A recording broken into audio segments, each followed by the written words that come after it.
The golden stories में आपका स्वागत है। आइए सुनते हैं भगवती चरण वर्मा जी की लिखी कहानी वसीयत। जिस समय मैंने कमरे में प्रवेश किया, आचार्य चूड़ामणि मिश्र आंखें बंद किए हुए लेटे थे और उनके मुख पर एक तरह की ऐंठन थी जो मेरे लिए नितांत परिचित सी थी, क्योंकि क्रोध और पीड़ा के मिश्रण से वैसी ऐंठन उनके मुख पर अक्सर छा जाया करती थी। वह कमरा ऊपरी मंजिल पर था और वह अपने कमरे में अकेले थे। उनका नौकर बुधई मुझे उस कमरे में छोड़कर बाहर चला गया। आचार्य चूड़ामणि की गणना जीवन में सफल, संपन्न और सुखी व्यक्तियों में की जानी चाहिए, ऐसी मेरी धारणा थी। 2 पुत्र लालमणि और नीलमणि। लालमणि देवरिया के स्टेट बैंक की शाखा का मैनेजर था और नीलमणि लखनऊ के सचिवालय में डिप्टी सेक्रेटरी था। 3 लड़कियां थीं, सरस्वती, सावित्री और सौदामिनी। सरस्वती की पति श्री ज्ञानेंद्र नाथ पाठक इलाहाबाद में पीडब्ल्यूडी के सुपरिटेंडेंट इंजीनियर थे। सावित्री के पति श्री जय नारायण तिवारी की सुल्तानपुर में आटे की और तेल की मिलें थी और सौदामनी के पति संजीवन पांडे सेना में कर्नल थे और मेरठ छावनी में नियुक्त थे। आचार्य चूड़ामणि का और मेरा साथ करीब 40 वर्ष पुराना था। एक ही दिन हम दोनों की हिंदू विश्वविद्यालय के दर्शन विभाग में नियुक्ति हुई थी। आचार्य चूड़ामणि रीडर बने थे और मैं लेक्चरर बना था। उनके अथक परिश्रम, अटूट निष्ठा और अडिग संयम का ही परिणाम था कि वे विश्व में भारतीय दर्शन के विशेषज्ञ माने जाते थे। प्रकांड पांडित्य के ग्रंथों से लेकर बीए के पाठ्य पुस्तकों तथा अनेक ग्रंथों की रचना उन्होंने ही की थी। न जाने कितनी कमेटियों के वे सदस्य थे। हर एक विश्वविद्यालय उन्हें अपने यहाँ परीक्षक बनाकर अपने को धन्य समझता था। साथ ही बड़े कट्टर किस्म के ब्राह्मण थे वे। और तो और मेरे घर की बनी हुई चाय तक उन्होंने कभी नहीं पी।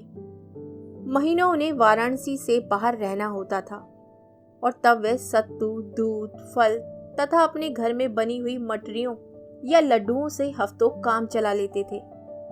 वाराणसी के लंका मोहल्ले में उन्होंने 2 मंजिला मकान खरीद लिया था। उसी में वह रहते थे।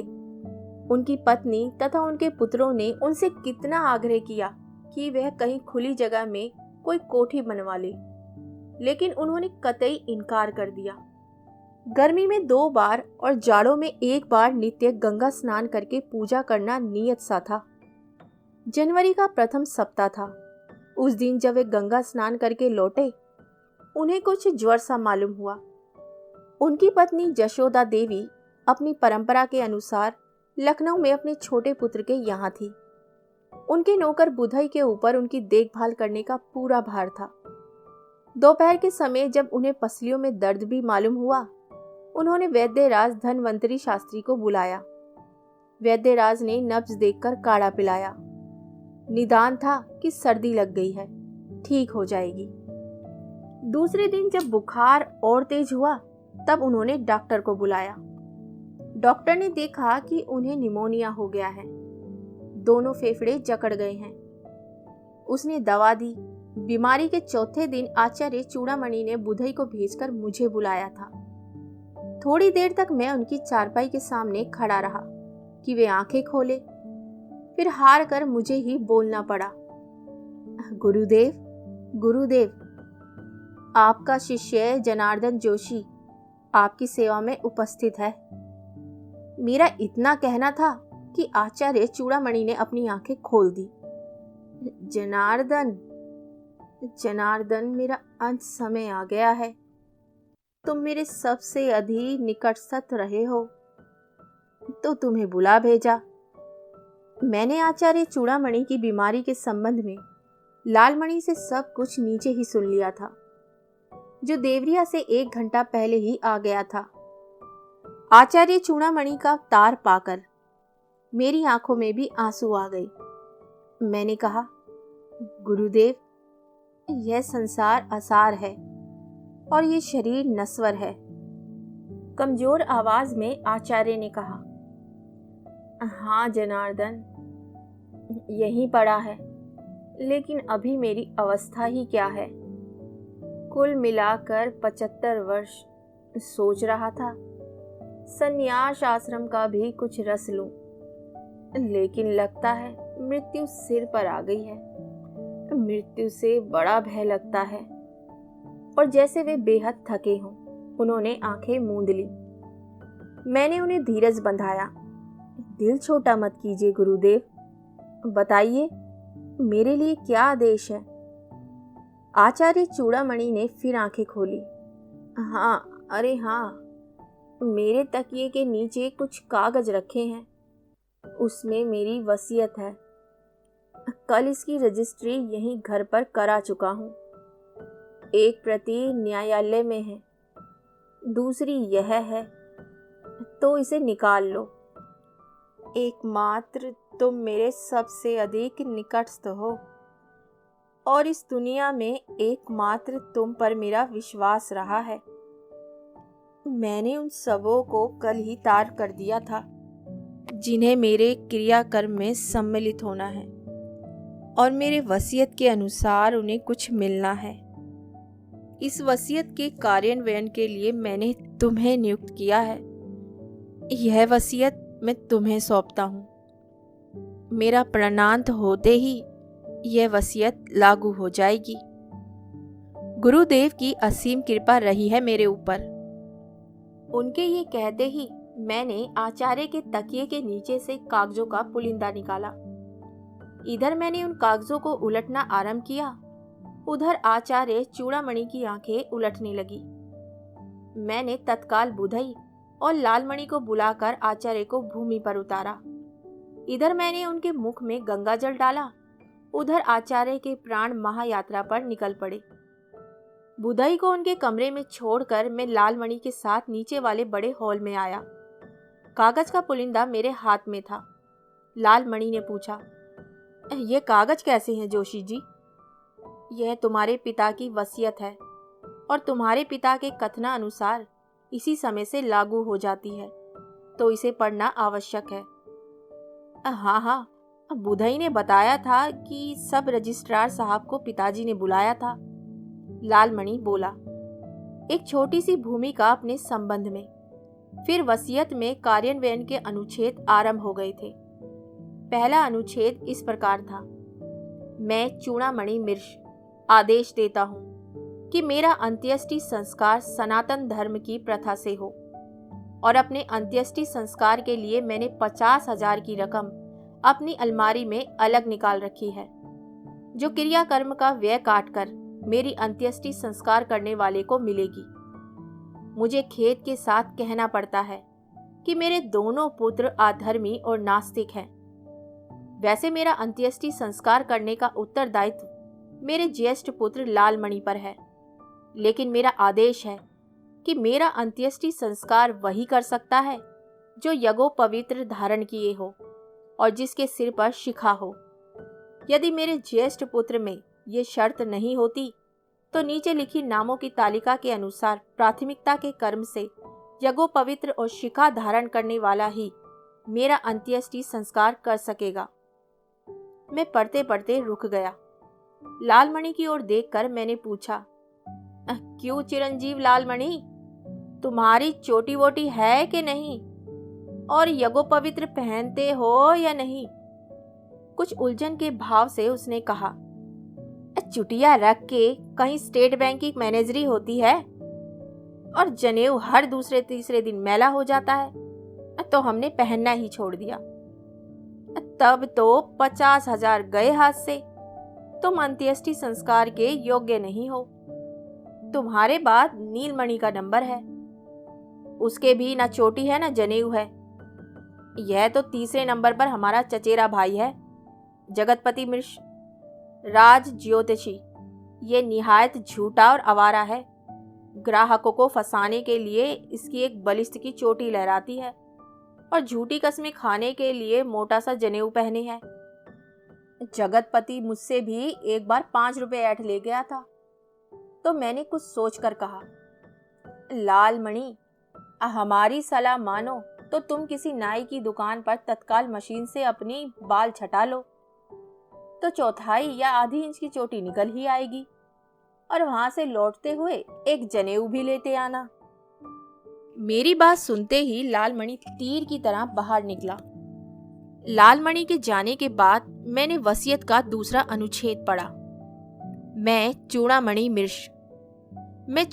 मिर्श चाहता हूँ कि मेरी मृत्यु की सूचना तार या टेलीफोन द्वारा मेरी पत्नी जसोदा देवी, मेरे पुत्र लालमणि तथा नीलमणि, मेरी पुत्रियां सरस्वती, सावित्री और सौदामिनी तथा मेरे भतीजे जगतपति, श्रीपति और लोकपति को दे दी जाए।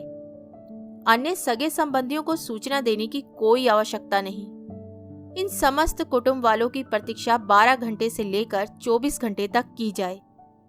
इसके बाद मणिकर्णिका घाट पर मेरे शरीर का दाह संस्कार हो। मेरे 10वें के दिन समस्त सगे संबंधियों की उपस्थिति में मेरी वसीयत का शेषांश पढ़ा जाए। अब मुझे आचार्य चूड़ामणि मिर्श की वसीयत में दिलचस्पी आने लगी थी, लेकिन आचार्य की आज्ञा मुझे शिरोधार्य करनी थी। इसलिए वसीयत को तह कर मैंने अपनी जेब के हवाले किया। आचार्य परवर का भौतिक शरीर अगले 24 घंटों में बिगड़ने ना पाए, मुझे इस बात की चिंता थी। सौभाग्य से लालमणि वाराणसी आ गया था और करीब आधे घंटे बाद वे 1/4 इंच लंबी चोटी धारण किए हुए नाई की दुकान से घर वापस आ गया। इस समय उसके कंधे पर एक मोटा सा जनेऊ भी लहरा रहा था। मैंने वसीयत का दूसरा अनुच्छेद उसे सुनाकर आदेश दिया कि वसीयत में बताए लोगों को तार या टेलीफोन से खबर दे, अपने चचेरे भाइयों के परिवार को बुला ले और एक सिल्ली बर्फ भी मंगवाकर आचार्य परवर का शरीर उस पर रखवा दे। दूसरे दिन सुबह 9 बजे आचार्य जी की शव यात्रा मणिकर्णिका घाट के लिए रवाना होगी। मैं सुबह 7 साढ़े 7 बजे पहुंच जाऊंगा। कितनी शानदार शव यात्रा थी आचार्य चूड़ामणि की। मैं तो देखकर दंग रह गया था। वाराणसी के सभी धर्म अध्यक्ष और पंडित सम्मिलित थे उसमें। शर्मा शर्मी कुछ नेता भी आ गए थे। जगतपति की आपत्तियों के बावजूद आचार्य की कपाल क्रिया उनके ज्येष्ठ पुत्र लालमणि ने ही की, अपनी चोटी और यज्ञोपवीत के बल पर। 10वें के दिन जब घर शुद्ध हो गया, मैं आचार्य की वसीयत लेकर उनके घर पहुंचा। उनके सब परिवार वाले तथा सगे संबंधी आ गए थे। नीचे वाले कमरे में लोग एकत्र हुए। एक और स्त्रियां थी, आचार्य की पत्नी जशोदा देवी, लालमणि की पत्नी नीरजा मिश्र, नीलमणि की पत्नी मधुरिमा मिश्र। दोनों के ही बाल बॉब्ड, दोनों ही अंग्रेजी मिश्रित हिंदी में बात करने वाली। आचार्य की पुत्रियां सरस्वती और सावित्री भारतीयता की प्रतिमूर्ति लेकर सौदामनी अपने भाविजों से 21 निकली। दूसरी ओर पुरुष थे, आचार्य के पुत्र लालमणि और नीलमणि, आचार्य के दामाद ज्ञानेंद्र पाठक, जय नारायण तिवारी तथा संजीवन पांडे, आचार्य के भतीजे जगतपति मिश्र, श्रीपति मिश्र और लोकपति मिश्र। बुधई सब लोगों के पान पानी की व्यवस्था कर रहा था। मैं उस समय तक अत्यधिक गंभीर था। आचार्य चूड़ामणि के आदेश का पालन करते हुए मैंने उनकी वसीयत का शेषांश अपने घर में नहीं पढ़ा था। यद्यपि उसे पढ़ने की इच्छा बहुत हुई थी। मैंने वसीयत पढ़ना आरंभ किया।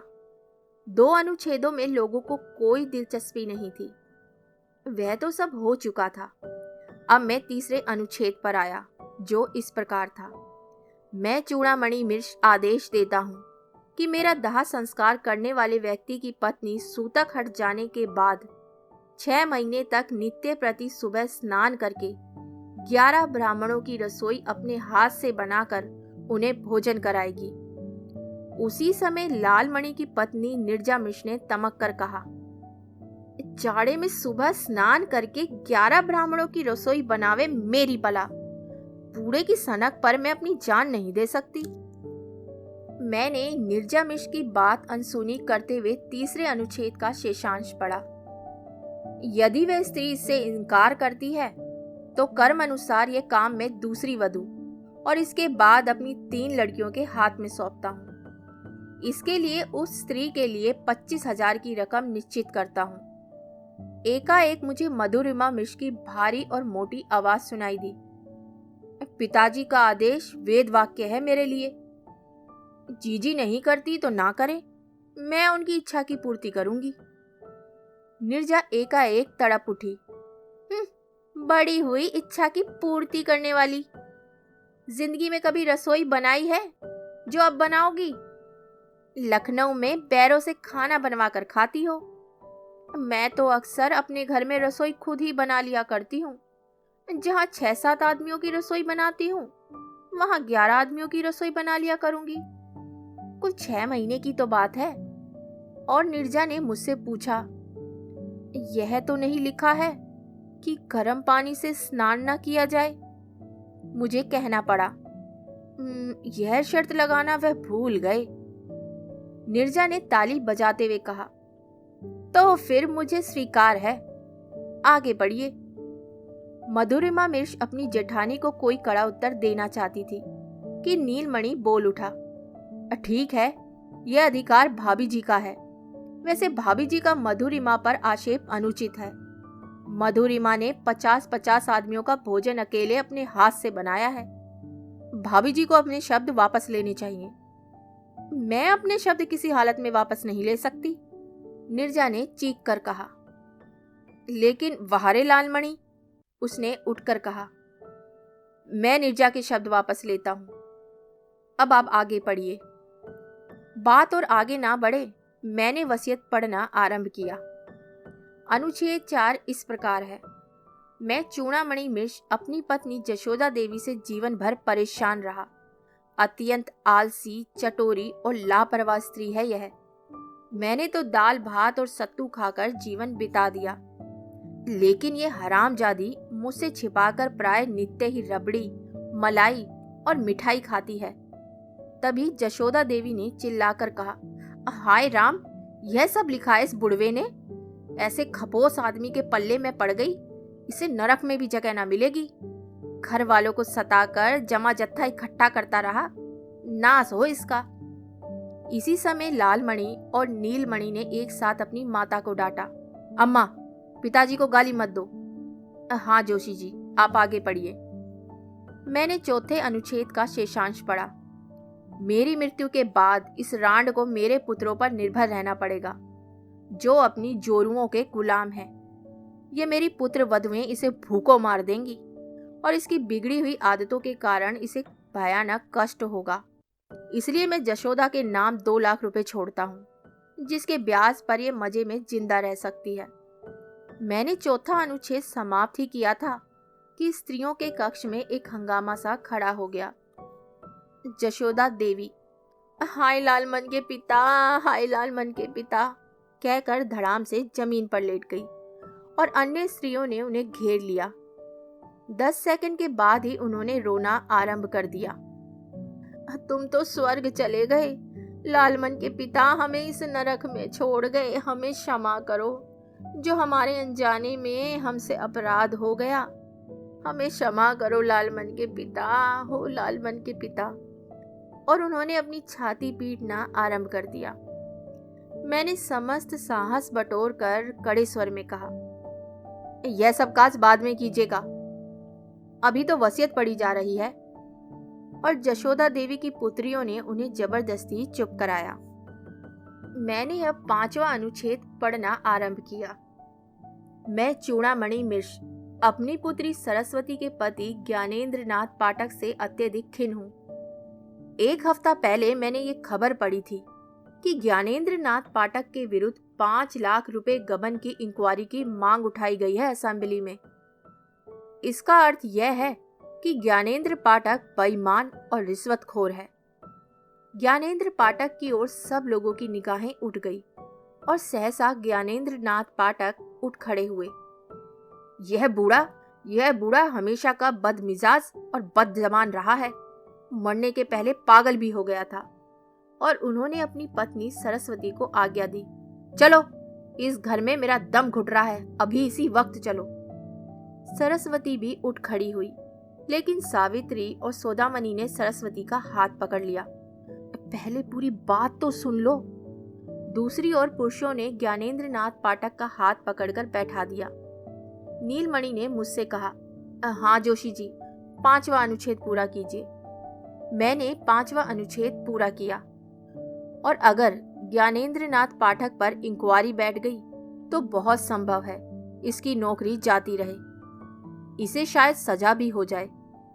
इस सब में इसके पाप की कमाई भी नष्ट हो सकती है, इसलिए मैं सरस्वती के लिए 1 लाख रुपए छोड़ता हूँ। कमरे में सन्नाटा छा गया। ज्ञानेंद्र नाथ पाठक चुप बैठे छत की ओर देख रहे थे और सरस्वती सुबक रही थी। जशोदा देवी ने सरस्वती के सिर पर हाथ रखते हुए कहा, कोई बात नहीं, इनकी तो आदत ही ऐसी थी। मैंने अब वसीयत का 6वां अनुच्छेद पढ़ा। मैं चूड़ामणि मिश्र अपनी दूसरी लड़की सावित्री से हमेशा संतुष्ट रहा हूँ। अत्यंत सुशील और विनम्र रही है यह। भगवान की भी इस पर कृपा है। इसके पति जय नारायण तिवारी का ऊंचा कारोबार है। आटे की मिल, तेल की मिल और अब वह शक्कर की मिल भी खोल रहा है। सावित्री और जय नारायण को मेरा शत शत आशीर्वाद। और मैं चुप हो गया। तभी मुझे जय नारायण तिवारी की आवाज सुनाई दी, वसीयत के अनुसार हमें कुछ मिलेगा भी या नहीं? यह तो उन्होंने नहीं लिखा है। 6वां अनुच्छेद समाप्त हो गया। केवल आशीर्वाद ही दिया है उन्होंने। और अब सावित्री ने रो रो कर कहना आरंभ किया, पिताजी हमेशा हम लोगों से चलते रहे, हमारी संपन्नता का बखान करते रहे। उन्हें क्या पता कि इस साल हमें 2 लाख रुपए का घाटा हुआ है। जय नारायण तिवारी ने सावित्री को डांटा, क्यों घर का कच्चा चिट्ठा खोल रही हो? घाटा हुआ है तो हमें, कोई हरामजादा इस घाटे को पूरा कर देगा क्या? कर्नल संजीवन पांडे ने कड़े स्वर में कहा, तिवारी जी, गाली गलौज अपने घर देना और अपने मजदूरों और मातहतों को देना। यहां दोगे तो मुंह तोड़ दिया जाएगा। मैंने सब लोगों से हाथ जोड़कर विनयपूर्वक कहा, पहले वसीयत समाप्त हो जाए, तब आपस में लड़िए झगड़िए। काफी चाव चाव के बाद सब लोग शांत हुए। मैंने जब 7वां अनुच्छेद पढ़ा, मैं चूड़ामणि मिश्र अपनी छोटी लड़की सौदामिनी का मुंह नहीं देखना चाहता। यह मेरे नाम को कलंकित कर रही है। बाल कटे हुए हैं, अंग्रेजी में बात करती है। मुझे बताया गया है कि यह कभी कभी सिगरेट और शराब भी पी लेती है। यद्यपि मुझे इस पर विश्वास नहीं होता। मुझे पढ़ते पढ़ते रुक जाना पड़ा। सौदामनी चीख रही थी, यह सब छोटे जीजा जी की हरकत है। वे हमेशा पिताजी के कान भरते रहे, तभी पिताजी ने मुझे कभी अपने यहाँ नहीं बुलाया। उसी समय मुझे सावित्री की चीख सुनाई दी, अरे उन्हें बचाओ, यह संजीवन उनकी जान ले लेगा। अब मैंने पुरुषों की गैलरी की ओर देखा और मेरी आंखों को विश्वास नहीं हुआ। कर्नल संजीवन पांडे जय नारायण तिवारी का गला पकड़े थे और कह रहे थे, क्यों बे सुअर के बच्चे, हमारे यहाँ आकर स्कॉच विस्की मांगता है और पीछे चुगली करता है। और जय नारायण तिवारी गौ गौ की आवाज कर रहे थे। ज्ञानेंद्र नाथ पाठक और नीलमणि ने बड़ी मुश्किल से जय नारायण तिवारी को संजीवन पांडे के पंजे से छुड़ाया। मैंने कहा, आप लोगों को इस पवित्र अवसर पर इस तरह लड़ना झगड़ना शोभा नहीं देता। इससे आचार्य की दिवंगत आत्मा को कलेश होता है। पहले मैं वसीयत पढ़ लूं, तब आप आपस में एक दूसरे से निपटिएगा। अभी 7वां अनुच्छेद समाप्त नहीं हुआ है। सब लोग शांत हो गए। मैंने पढ़ना आरंभ किया, लेकिन इस समय मुझे लगता है मुझसे सौदामनी के प्रति अन्याय हो गया है।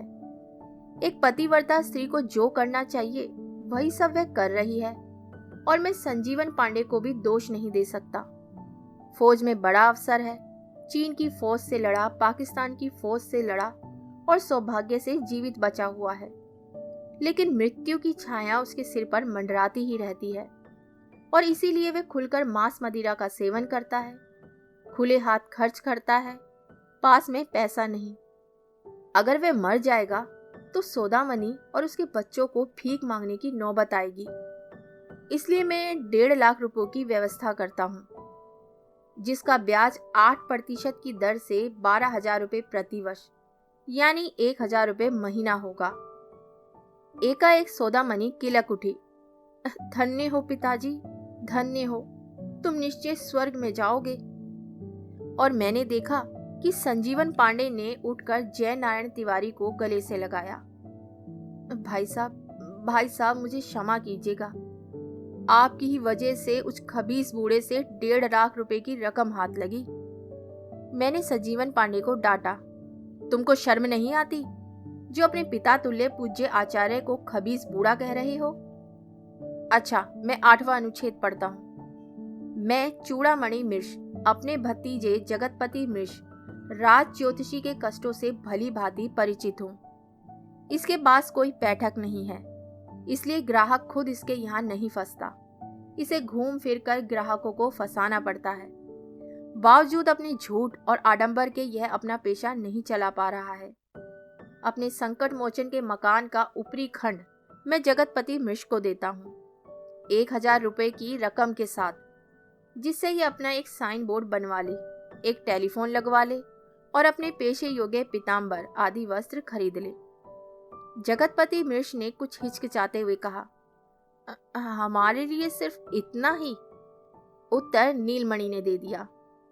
पहले हैसियत बना लो, फिर लखनऊ आना, वहां ज्योतिषी की बड़ी पूछ है, हम तुम्हें काफी रकम पैदा करा देंगे। मुझे डांटना पड़ा। ये सब बातें बाद में, अभी तो वसीयत का कर्म चल रहा है। हाँ, तो 9वां अनुच्छेद इस प्रकार है। मैं चूड़ामणि मिश्र अपने भतीजे श्रीपति मिश्र से अत्यंत संतुष्ट हूँ। हाई स्कूल पास होने के बाद ही वे राजनीति में आ गया और राजनीतिक नेताओं की चमचागिरी करके वे खाने पीने भर के लिए झटक लेता है। लेकिन उसे केवल इतने से संतोष नहीं कर लेना चाहिए, उसे स्वयं एमएलए या मिनिस्टर बनना चाहिए। मैं जानता हूँ कि चुनाव लड़ने के लिए पूंजी की आवश्यकता है, क्योंकि एक चुनाव में 50-60 हजार रुपए का खर्च है। मैं श्रीपति मिश्र के लिए 50,000 रुपयों की व्यवस्था करता हूँ ताकि वे अगला चुनाव लड़ सके। अपनी मक्कारी, छल कपट और गुंडागर्दी के बल पर श्रीपति अपने प्रदेश का ही नहीं, भारतवर्ष का बहुत बड़ा नेता बन सकेगा। हर्षातिरेक से उमड़ते हुए अपने आंसुओं को पोंछते हुए श्रीपति ने कहा, चाचा जी, आपने मेरे चरित्र पर जो लांछन लगाया है वे सरासर अपने भ्रम के कारण, लेकिन मैं आपके आदेशों का पालन करूंगा। मैंने अब 10वां अनुच्छेद पढ़ा। मैं चूड़ामणि मिश्र अपने भतीजे लोकपति मिश्र का आदर करता हूँ। विनम्र, शिष्ट, अध्यवसायी और पंडित। अपने अथक परिश्रम और अपनी योग्यता के बल पर ही वह संस्कृत महाविद्यालय का प्राचार्य बन सका है। मैं अपनी समस्त पुस्तकें उसे देता हूँ, जिसकी जिल्दें बनवा कर वे मेरे मकान के नीचे वाले खंड में एक अच्छा सा पुस्तकालय स्थापित कर दे। इसी मकान में वे आकर भी रहे और जशोदा की भी देखभाल करे। जशोदा की मृत्यु के बाद इस मकान के नीचे के खंड का स्वामी लोकपति मिश्र होगा। अगर जशोदा लोकपति के साथ ना रहना चाहे तो वे अपने पुत्रों पुत्रियों के साथ या कहीं दूसरी जगह रह सकती है।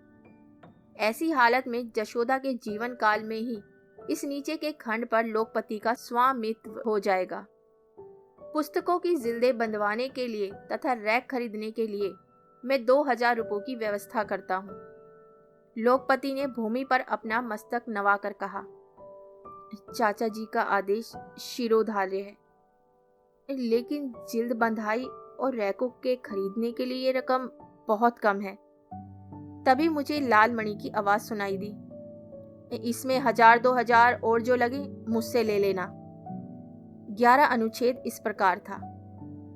मैं चूड़ामणि मिश्र अपने सेवक बुधई से बहुत संतुष्ट हूँ, जो गत 20 वर्षों से मेरे अंत समय तक बड़ी लगन और बड़ी भक्ति के साथ मेरी सेवा करता रहा। भोजन यह मेरे यहाँ करता था, वस्त्र यह मेरे पहनता था, अपनी तनख्वाह यह पूरी की पूरी अपने घर भेज देता था। तो मैं आदेश देता हूँ कि मेरे समस्त वस्त्र सूती, रेशमी और ऊनी बुधई को दिए जाएं। भंडार घर में जितना भी अनाज, घी, चीनी वे सब भी बुधई को दे दिया जाए और मेरी ओर से 100 रुपये देकर इसे भी विदा कर दिया जाए। यदि मेरे कुटुंब का कोई व्यक्ति बुधई को अपने यहाँ नौकर रखना चाहे तो मुझे कोई आपत्ति नहीं। जशोदा देवी ने कड़क कर बुधई से पूछा, कितना सामान है भंडार में? बुधई ने हाथ जोड़कर कहा, एक बोरा चावल, एक बोरा गेहूं, 5 किलो चीनी, 1 मन गुड़, 1 टीन घी और 2 कनस्तर सत्तू है। दालें भी हैं थोड़ी थोड़ी। जशोदा देवी ने कहा, 13वीं के दिन जो भोज होगा यह अनाज उसमें काम आएगा, बुधई को कैसे दिया जा सकता है? मुझे बोलना पड़ा। भोज का प्रबंध लालमणि को करना पड़ेगा, जिन्हें इस सब के लिए 50,000 की रकम मिली है। लालमणि अगर चाहे तो ये अनाज बुधई से बाजार के भाव खरीद ले। लालमणि ने कहा, यह सब बाद में देखा जाएगा, अब आप वसीयत का शेषांश पढ़िए। 12वें अनुच्छेद की प्रतीक्षा में सभी लोग थे, जो इस प्रकार था। मैं चूड़ामणि मिर्श अपने मकान के रूप में अचल संपत्ति तथा बैंक में जमा 11 लाख रुपयों की चल संपत्ति का स्वामी हूँ। ये 11 लाख की रकम पिछले अप्रैल में मेरे नाम थी। ब्याज लगाकर यह रकम अब और बढ़ गई होगी। संभवतः इस राशि पर मृत्यु कर भी देना होगा, तो मृत्यु कर देने के बाद जो रुपए बचें, उसमें से इस वसीयत में निर्धारित राशियां बांट दी जाएं, और जो बचे वे बराबर बराबर भागों में लालमणि और नीलमणि में वितरित हो जाए। मैंने कुछ रुककर कहा, वसीयत समाप्त हो गई है, केवल एक फुटनोट है मेरे लिए अलग से, अगर आप कहें तो उसे भी पढ़ दूं। एक स्वर से सब लोगों ने कहा, हाँ हाँ, उसे भी पढ़ दीजिए। फुटनोट इस प्रकार था, मेरे परम शिष्य जनार्दन जोशी, तुम्हारा उत्तरदायित्व केवल इस वसीयत को मेरे परिवार वालों को सुनाना होगा। इस वसीयत की रजिस्ट्री हो चुकी है, जो अदालत में मौजूद है। तो जनार्दन, तुम इस वसीयत पर परिवार वालों के हस्ताक्षर लेकर अदालत में तत्काल जमा कर देना। जहां तक तुम्हारा संबंध है, तुम हमेशा भावनात्मक प्राणी रहे हो। तुम्हें भौतिक दर्शन पर विश्वास नहीं रहा है। एकमात्र वेदांत के तुम पंडित रहे हो। मुझे तुमसे कभी कभी ईर्ष्या होने लगती है कि कितना संतोष है तुम में, तुम्हारे मन में कितनी शांति है। मैं निसंकोच कहता हूँ कि तुम मेरे सबसे अधिक निकटस्थ हो। मैं तुम्हें अंतिम उपहार के रूप में अपना परम प्रिय तोता गंगाराम भेंट करता हूँ, जिसे मैंने अपने प्राणों की तरह पाला है। जब तुम अदालत से इस वसीयत को जमा करके लौटना, तब बुधई से गंगाराम को ले लेना। मैंने घड़ी देखी, 10 बज चुके थे। मैं उठ खड़ा हुआ। अदालत खुल गई होगी। मैं पूज्य गुरुदेव की आज्ञा अनुसार ये वसीयत वहां जमा करके वापस लौटता हूँ। अदालत में अधिक समय नहीं लगा। 12 बजे ही मैं लौट आया। बुधई ने तोते का पिंजरा मुझे थमा दिया। लंका से 80 घाट अधिक दूर नहीं है, जहां मेरा मकान है। पिंजरा हाथ में लेकर मैं पैदल ही चल पड़ा। उस समय मेरे मन में परम संतोष था। आचार्य इतने संपन्न और इतनी स्थिर बुद्धि के आदमी होंगे, मैंने पहले कभी कल्पना न की थी। मैं इस पर सोचता मग्न भाव में चल रहा था कि मुझे सुनाई पड़ा, तुम बुद्धू हो। मैं चौंक पड़ा। बिल्कुल साफ आवाज, और मैंने अनुभव किया कि यह आवाज तोते के पिंजरे से आई थी। इस आवाज को सुनकर मेरे विचारों ने पलटा खाया। आचार्य ने लाखों रुपए उन लोगों को बांट दिए जिनसे वे बेहद नाराज थे, जिन्हें वे गालियां देते थे, लेकिन मेरे लिए उन्होंने 1 पैसे की भी व्यवस्था न की। आज मुझे आचार्य चूड़ामणि पर कुछ झुंझलाहट होने लगी। कुछ झुंझलाहट के मूड में मैं तेजी से डग बढ़ाकर चलने लगा। तभी मुझे पिंजरे से सुनाई पड़ा, मैं पंडित हूँ। बड़ी साफ आवाज, जैसे आचार्य चूड़ामणि स्वयं बोल रहे हों। तो आचार्य एक मूल्यवान उपहार मुझे दे गए हैं। 80 घाट सामने दिख रहा था कि मुझे फिर सुनाई पड़ा, तुम बुद्धू हो। आसपास के लोग मुझे और मेरे हाथ वाले पिंजरे को देख रहे थे, और मुझे लगा कि आचार्य चूड़ामणि अपनी वसीयत में मुझे ठेंगा दिखाकर मेरा उपहास कर रहे हैं।